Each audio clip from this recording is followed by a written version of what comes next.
नमस्कार, आप देख रहे हैं न्यूज़ 8। कर्नाटक में आज चुनाव प्रचार का आखिरी दिन था। शाम 6 बजे प्रचार प्रसार बंद हो गया। अब 10 मई को वोट पड़ने और 13 मई को चुनावी नतीजे आ जाएंगे। तो प्रचार के आखिरी दिन तीनों प्रमुख दलों ने पूरा जोर लगा दिया। बीजेपी ने जमकर प्रचार प्रसार किया, रैलियां की, रोड शो की और पिछले सप्ताह अंत में आप देखें तो प्रधानमंत्री ने कई रोड शोज किए। वो कर्नाटक में ही मौजूद रहे। यहाँ भी प्रधानमंत्री के नाम पर ही वोट मांगे गए। पहले कर्नाटक में स्थानीय नेताओं के नाम पर वोट लिए जाते थे और आज येदियुरप्पा ने भी रोड शो किया। महाराष्ट्र के मुख्यमंत्री एकनाथ शिंदे ने भी उडुपी में प्रचार किया है। तो प्रियंका गांधी ने विजयनगर में आज रोड शो किया। उन्होंने कहा है कि वो कर्नाटक में जीत को लेकर आश्वस्त हैं, नंबर की बात नहीं करती, लेकिन लोगों के रिस्पॉन्स से वो उत्साहित हैं। राहुल गांधी ने भी आज महिलाओं के साथ बस में सवारी की और बस स्टॉप पे कॉलेज के छात्राओं के साथ तस्वीरें खिंचवाई।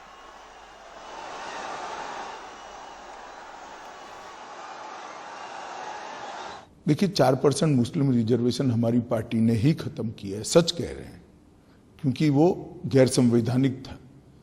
हमारे संविधान में धर्म के आधार पर रिजर्वेशन का कोई प्रावधान नहीं है। कांग्रेस ने अपीसमेंट की पॉलिसी के तहत वोट बैंक को कंसोलिडेट करने के लिए ये मुस्लिम रिजर्वेशन किया था, जिसको हमने हटा दिया है। और मैं मानता हूं हमने बहुत उचित कदम किया है। ये ठीक है, थोड़ा लेट हो गया है, परंतु ये हमारा जो फैसला है इस संविधान सहमत है। I'm very hopeful. Unfortunately, I am not a predictor of numbers. I can only say that the response that we have got from the public, and as you heard in this very meeting, they want an end to corruption. This government has made itself known only by the epithet 40% Sarkara. That is not something a government should be known for. How has the response been so far? Sorry? How has the response Very been? good. It's been very good. Rajasthan के मुख्यमंत्री अशोक गहलोत के एक बयान ने राजनीतिक हलचलें तेज कर दी हैं। ये कहकर कि उनकी सरकार को गिराने से बीजेपी नेता वसुंधरा राजे और पूर्व केंद्रीय मंत्री कैलाश मेघवाल ने बचा लिया। उधर वसुंधरा राजे ने इसे अशोक गहलोत का षड्यंत्र बताया। धौलपुर में महंगाई राहत कैंप का निरीक्षण करने पहुंचे मुख्यमंत्री अशोक गहलोत के ये बयान से नई राजनीतिक हलचल मच गई है। जब शेखावत थे मुख्यमंत्री, उस वक्त जो है उनकी पार्टी के लोग सरकार गिरा रहे थे। मैं प्रदेश कांग्रेस अध्यक्ष था, मेरे पास लोग आए, मैंने उस वक्त कहा था अगर मैं चाहता तो उनके साथ शामिल होकर के सरकार गिर सकती थी, गौरव सिंह जी की। वो मैंने कहा तुम ये अनैतिक काम कर रहे हो। जाहिर है इससे राजनीतिक तूफान खड़ा हो गया है। सबसे पहले पूर्व मुख्यमंत्री वसुंधरा राजे ने प्रतिक्रिया जारी की। उन्होंने कहा कि ये उनके खिलाफ षड्यंत्र है और उनका अपमान है। केंद्रीय मंत्री गजेंद्र सिंह शेखावत ने भी इसे पूरी तरह झूठ बताया। राजस्थान की 2 बार मुख्यमंत्री रही हैं, उनके लिए इस तरह का गैर जिम्मेदाराना बयान केवल अपने राजनीतिक हित के लिए और अपने विरोधियों को, अपने ही दल में अपने विरोधियों को जो है को मैसेज देने के लिए इस तरह का बयान देना। मैं चाहूंगा कि अशोक गहलोत साहब खुलासे के साथ में ये बात कहें कि कब, कहां और किस तरह से उनका सहयोग किया गया था। साफ है मुख्यमंत्री अशोक गहलोत के निशाने पे सिर्फ बीजेपी ही नहीं, अपनी पार्टी में उनका विरोध करने वाला सचिन पायलट गुट भी है।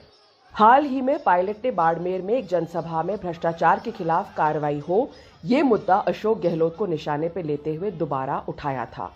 तो अशोक गहलोत का ये पलटवार सरकार गिराने के लिए रिश्वत लेने का आरोप और अपने विधायकों के साथ साथ बीजेपी के केंद्र नेतृत्व को भी निशाने पे लेता है। एक तीर और कई निशाने। अशोक गहलोत राजनीति के मंझे हुए खिलाड़ी हैं और इस बयान से उन्होंने एक ऐसी राजनीतिक चर्चा शुरू कर दी है जो चुनाव आते आते और तूल पकड़ सकती है। जयपुर से हर्षा कुमारी सिंह, एनडीटीवी इंडिया। और मणिपुर के मामले को लेकर सुप्रीम कोर्ट ने मणिपुर हाई कोर्ट पर सवाल उठाए हैं आज और कहा है कि किसी जाति को अनुसूचित जनजाति में शामिल करने की सिफारिश का आदेश देने की शक्ति मणिपुर हाई कोर्ट के पास नहीं थी। सुप्रीम कोर्ट ने कहा है कि हाई कोर्ट नहीं बल्कि राष्ट्रपति के पास जनजाति को एसटी के रूप में पहचानने का अधिकार है। सुप्रीम कोर्ट ने मणिपुर के मामले में केंद्र सरकार और मणिपुर सरकार से अपडेटेड स्टेटस रिपोर्ट मांगी है। इस मामले में अब 17 मई को सुनवाई होगी।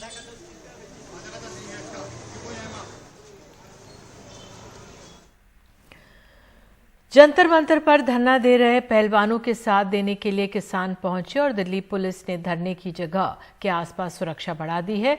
बैरिकेड्स आसानी से हटाई खिसकाई ना जा सके, इसके लिए बैरिकेडिंग की इनको वेल्डिंग से जोड़ा जा रहा है।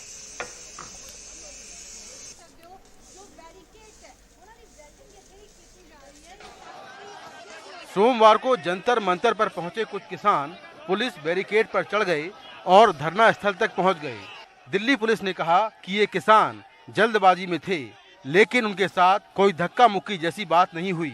महिला पहलवानों के समर्थन में पंजाब हरियाणा से काफी संख्या में किसान जंतर मंतर पहुंचे। हमने ये तय किया है कि यहाँ आके अपना इनके साथ सॉलिडरिटी जाहिर करनी है। आज भी बड़ी गिनती में हमारे किसान आए थे और आते रहेंगे ये। उधर महिला पहलवानों ने धरने के 16वें दिन एक बार फिर जोर देकर कहा कि जब तक ब्रजभूषण शरण सिंह को गिरफ्तार नहीं किया जाएगा वो यहाँ से हटने वाली नहीं है। हर लड़की की आवाज बन चुकी है अभी हमारी लड़ाई, हर लड़की उससे रिलेट कर पा रही है।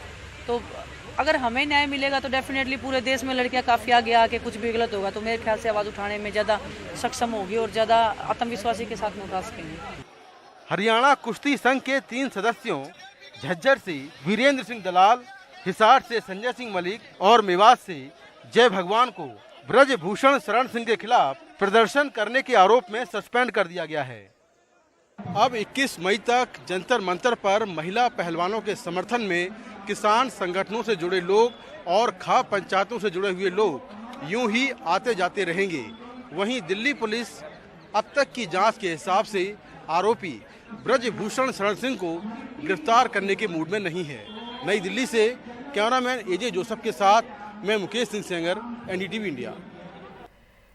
और कोयला घोटाले के बाद छत्तीसगढ़ में 2000 करोड़ रुपए के शराब घोटाले के आरोप लगे हैं। रायपुर के महापौर एजाज ढेबर के भाई शराब कारोबारी अनवर ढेबर को ईडी ने गिरफ्तार कर लिया। कोर्ट से एबर को 4 दिन की रिमांड पर भेज दिया गया है। प्रवर्तन निदेशालय का आरोप है कि अवैध शराब सिंडिकेट के भ्रष्टाचार के पैसों का चुनाव में इस्तेमाल किया गया था।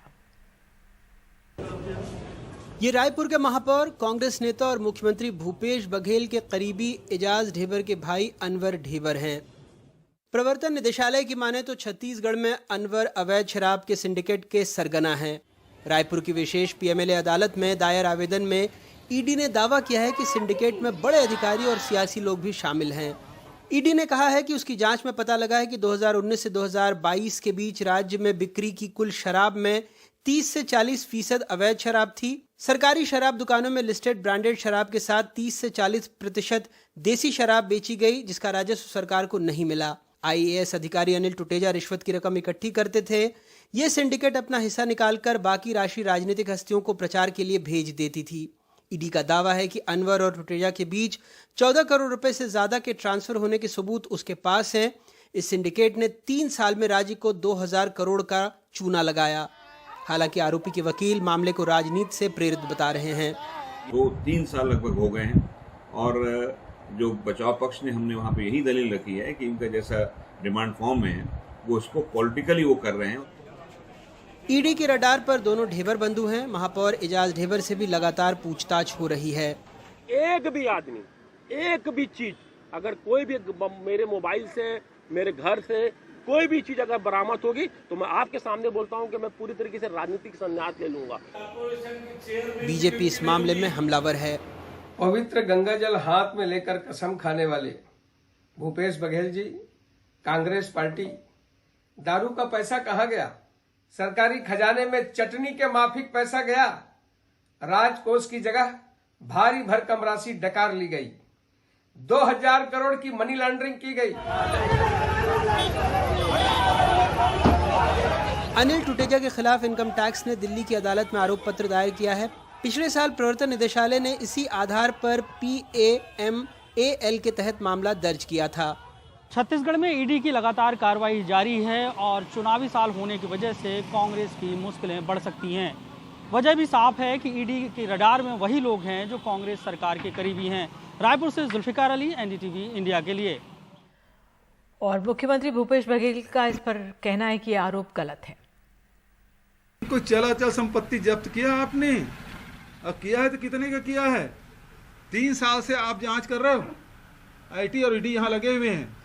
चल संपत्ति कहाँ जाएगा? क्यों जब्त नहीं किए? वो कितनी राशि है? आवाज कर रहे हैं 2000 करोड़। तो ये आरोप है वो पूर्णतः मिथ्या है, गलत है, निंदनीय है। बंगाल की खाड़ी की ओर चक्रवाती तूफान मोचा तेजी से बढ़ रहा है। IMD के मुताबिक चक्रवाती तूफान मोचा के इस हफ्ते पश्चिम बंगाल और उड़ीसा में दस्तक देने की उम्मीद है।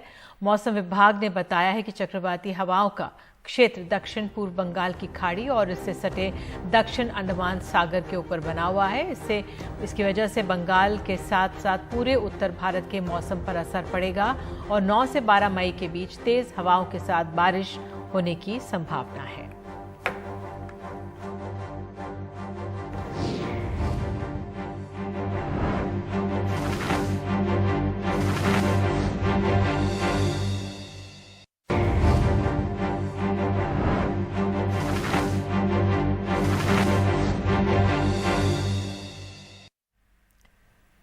बात शेयर बाजार की। आज शेयर बाजार में 1% से ज्यादा का उछाल देखा गया है।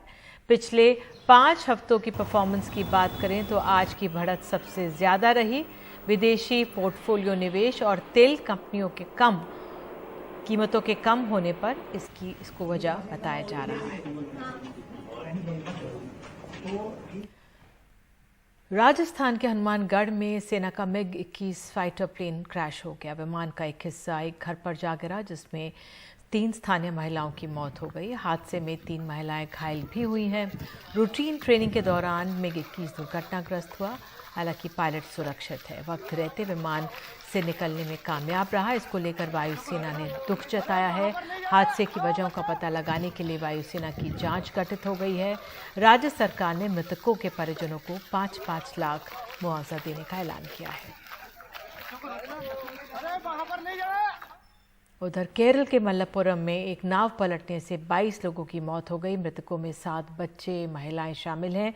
जिस वक्त यह हादसा हुआ था उस वक्त नाव में करीब 40 से 50 लोग सवार थे। नाव के मालिक पर केस दर्ज हो गया है और इस नाव का ना तो फिटनेस सर्टिफिकेट नहीं था और ना ही नाव पर सवार लोगों को लाइफ जैकेट दिया गया था। हादसा मलप्पुरम के तनूर के पास कल शाम करीब 6:30 बजे हुआ था और तब पर्यटकों की जब ये नाव पलटी थी।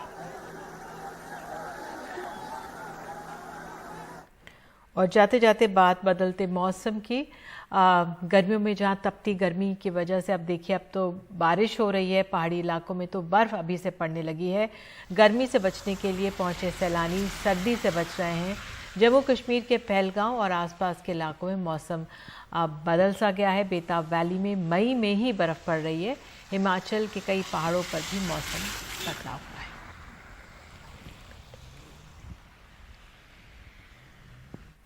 और इसी के साथ अभी के लिए इतना ही। नमस्कार।